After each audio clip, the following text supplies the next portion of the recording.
പറയേണ്ട താമസം മാത്രം. അതെ, ജഡ്ജി ഉമർ ബിൻ ഖത്താബ് ആ വിധി പ്രഖ്യാപിച്ചു. ഫളൽ ആബിദി കോടതിക്ക് മുമ്പാകെ കുറ്റക്കാരനാണ്.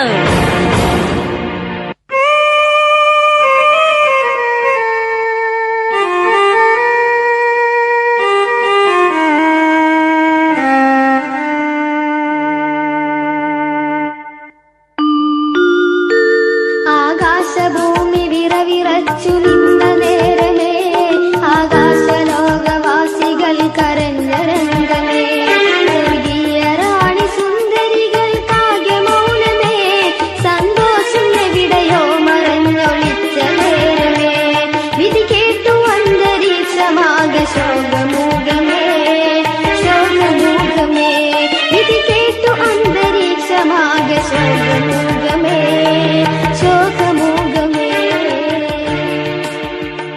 വിധി പ്രഖ്യാപിച്ച ശേഷം ഉമർ ബിൻ ഖത്താബ് ഫളലിനോട് ചോദിച്ചു, സുഹൃത്തെ, അവസാനമായി താങ്കൾക്ക് വല്ല അഭിലാഷവുമുണ്ടോ? ബഹുമാനപ്പെട്ട നേതാവേ, മരണത്തിന്റെ മണിമുഴക്കം ചെവിട്ടിൽ വന്ന് അടിക്കുന്ന സമയത്ത് സാധുവായ ഫളലിന് ഒരേ ഒരു ആഗ്രഹം മാത്രമാണുള്ളത്. 2 റക്അത്ത് നിസ്കരിക്കാൻ അനുവാദം തരണം. ശരി, എന്നാൽ വേഗം പോയി നിസ്കരിക്കൂ. അദ്ദേഹം വുളൂ ചെയ്ത് വേഗം നിസ്കരിച്ചു. അവിടെ ഇരുന്നു കൊണ്ട് ആരെയോ വിളിച്ചു കരയുകയാണ്.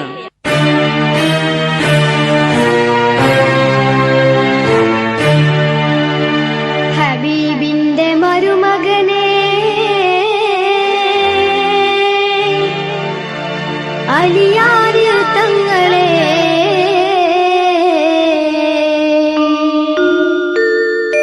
ഹബീബിന്റെ മരുമകനെ, അലിയാരിൽ തങ്ങളെ, പാവം ഫളൽ കൊലമരത്തിൻ ചോട്ടില, ഈ ഫളലുൽ ആബിദിദ മരണ വക്കില, അതിവേഗം പാഞ്ഞു വരൂ, സമയമില്ല തങ്ങളെ, അതിവേഗം പാഞ്ഞു വരും, സമയമില്ല തങ്ങളെ, ഇതാ ഫളലു വലിയൊരപകടത്തില, എന്റെ ജീവൻ നിങ്ങളെ കരയില. ഇയാൾക്ക് എന്തു പറ്റി? തൂക്കുമരം കണ്ടപ്പോൾ മാനസിക ഭ്രമം പിടിപെട്ടു.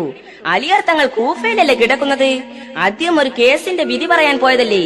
ഇങ്ങോട്ടെത്തണമെങ്കിൽ തന്നെ ഇനിയും ദിവസങ്ങൾ പിടിക്കും. ആദ്യത്തെ വിളിച്ച് കരഞ്ഞിട്ട് എന്താ ഫലം?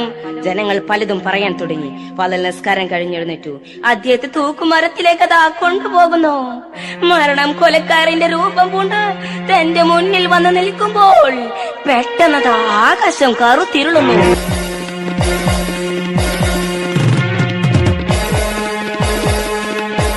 ജനങ്ങൾ പരിഭ്രമചിത്തരായി. എന്തു പറ്റി ആകാശത്തിന്? ആകാശം കറുത്തിരുണ്ട്, ആ ഭൂമി പ്രകമ്പനം കൊണ്ട്,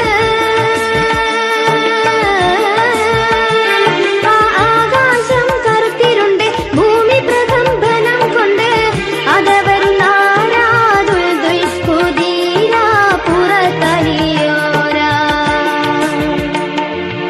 ജനമാകെ പരിഭ്രമിച്ച് ഇത് കണ്ട് തരിച്ച്,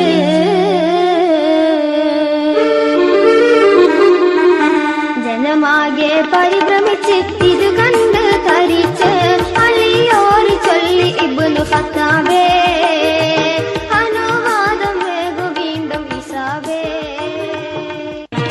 തൂക്കുമരത്തിന് ചുറ്റും നിറഞ്ഞു കവിഞ്ഞ് ജനക്കൂട്ടത്തിനിടയിലേക്ക് അലി റളിയല്ലാഹു അൻഹു തന്റെ ദുൽദുൽ കുതിരപ്പുറത്ത് ദുൽപകാർ വാളുമേന്തി പറന്നു വന്നു. ജനങ്ങൾ അമ്പരന്നു. അലി റളിയല്ലാഹു അൻഹു ഉമർ ബിൻ ഖത്താബിന് സലാം ചൊല്ലി. അലിയുടെ അഭ്യർത്ഥന പ്രകാരം കേസ് പുനർവിചാരണക്കെടുത്തു. ഈ സമയം ജാരിയാക്ക് എന്തെന്നില്ലാത്ത വെപ്രാളം. അവളോട് അലി റളിയല്ലാഹു അൻഹു സത്യം പറയാൻ കൽപ്പിച്ചു. അലി റളിയല്ലാഹു അൻഹു കേസ് വിസ്താരം തുടങ്ങി. ജാരിയ കളവ് പറയാൻ വായ തുറന്നപ്പോഴേക്കും അവിടെ തടിച്ചു കൂടിയ ജനങ്ങളെ അമ്പരപ്പിച്ചുകൊണ്ട് അവിടെ ഒരു അത്ഭുതം അരങ്ങേറുകയാണ്. അവളുടെ വയറ്റിൽ രൂപം കൊണ്ട ചോര പൈതൽ അതാ പുറത്തു വന്ന് സംസാരിക്കുന്നു. ജനം അത് കേട്ട് അത്ഭുതത്തോടെ നിൽക്കുന്നു. ആ കുട്ടി എന്താണ് സംസാരിക്കുന്നത്? ഒന്ന് കേൾക്കൂ. ബിസിമിഹം ബിരുത്തിക്കൊണ്ടൊന്നൂരത്തിടട്ടെ ശരിക്ക് വിജയമുണ്ടും സലാത്തും പിന്നെ സലാമും തിരുനബിക്ക് വളർമ പൊങ്കും വലിയാണെന്റെ ഫാലിലെന്ന പൊന്നഴക് കുളിർമ കണ്ട് അടുത്തെന്റുമ്മ ഫാലിലില്ല പിഴവ് ബിസിമിഹം ബിരുത്തിക്കൊണ്ടൊന്നൂരത്തിടട്ടെ ശരിക്ക് വിജയമുണ്ടും സലാത്തും പിന്നെ സലാമും തിരുനബിക്ക് വളർമ പൊങ്കും വലിയാണെന്റെ ഫാലിലെന്ന പൊന്നഴക് കുളിർമ കണ്ട് അടുത്തെന്റുമ്മ ഫാലിലില്ല പിഴവ്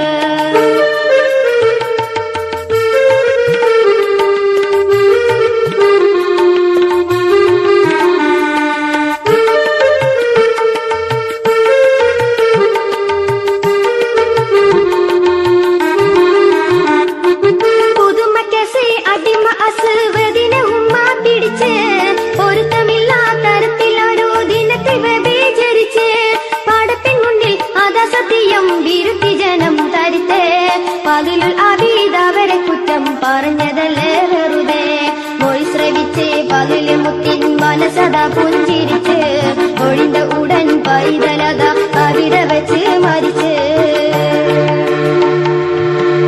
കുട്ടിയുടെ സംസാരം നിലച്ചപ്പോൾ അലി റളിയല്ലാഹു അൻഹു ജാരിയയുടെ അടിമ അസ്വദിനെ വിളിച്ചു ചോദിച്ചു, ഇതിൽ താങ്കൾക്ക് വല്ലതും പറയാനുണ്ടോ?